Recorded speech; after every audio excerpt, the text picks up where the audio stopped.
Quick and dirty video changing oil on a farm OEM. Still got the standard canister filter on it. Obviously just unscrew the cap. And down here, there's your drain plug. Best weapon of you can use as a good open-end wrench. Like Snap-on flank drive, something like that. If you don't have that, well, you grab the adjustable wrench. The farmer's friend. But pretty simple. I usually set it up on a barrel or something so I don't have that oil flying down there. It's kind of windy today, so stuff's blowing around everywhere. Apologize for it shaking, but we all know that I've got tremors and issues with that, but that's okay. We're going to try to do it good anyhow. And anyway, it's draining now. Did take my carburetor cleaner and spray out down in there a little bit, something because it had a lot of condensation, starting to get some rust in it.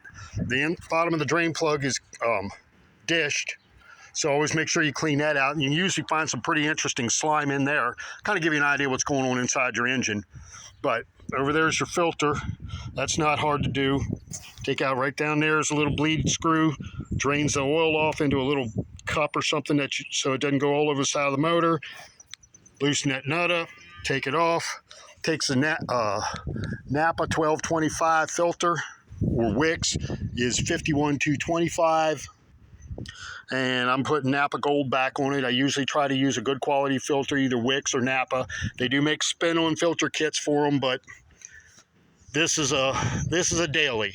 It doesn't need anything exotic like that. I mean, I picked up 2 of those filters for a little bit of nothing off of eBay, and it worked out pretty darn nice. So that's what we're doing today. Don't mind what the jug says. I'm running 1540. A lot of people are like, oh, you got to run 30, no detergent 30, that was great back in the day, but I'm trying to keep the paraffin buildup down. So this down here, we are actually running 1540 Shell Rotella T heavy truck oil.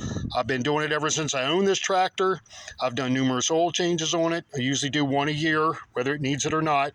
But now I have an hour meter so I can actually track it. But it's always worked good for me. I mean, 1540, and I probably put anywhere 50 to 100 hours a year on this tractor. Hard hours, because I usually don't break this one out unless, it's heavy work. This one doesn't just putt around pulling the hay rake. This one's, you can see we're setting up the hook to the chisel plow, pulls manure spreader, pulls flail chopper I got sitting over there.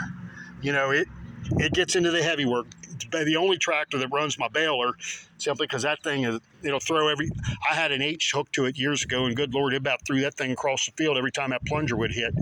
So I keep the M for my big grunt work. So it might only get 50 to 100 hours a year, but they're hard hours.